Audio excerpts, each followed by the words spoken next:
Welcome to latest update program. The topic of discussion is India's first hypersonic missile. DRDO successfully tested India's first long-range hypersonic missile off Odisha's coast on 17th November 2024. Defense Minister Rajnath Singh called it a historic achievement, placing India among select nations with hypersonic capabilities. The missile, developed indigenously, can carry multiple payloads over 1,500 km for the armed forces. The test was conducted at Dr. APJ Abdul Kalam Island, demonstrating India's advancement in critical military technologies. Now moving on to features of hypersonic missiles. Hypersonic missiles travel at speeds exceeding Mach 5, that is 5 times the speed of sound, around a mile per second. Two types: hypersonic glide vehicles and hypersonic cruise missiles, differing in propulsion and targeting. Hypersonic missiles can maneuver mid-flight, unlike ballistic missiles that follow fixed trajectory. These missiles operate at lower altitude, making them harder to detect with traditional radar systems.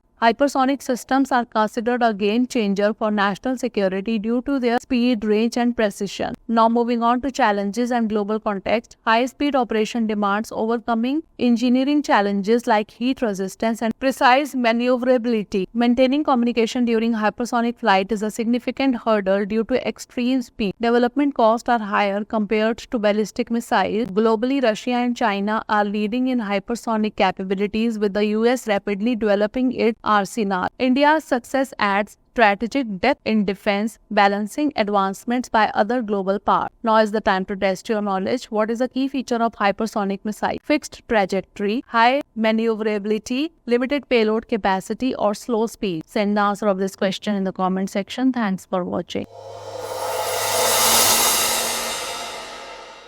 For more informative content, like, share and subscribe, and do not forget to press the bell icon to get the notifications.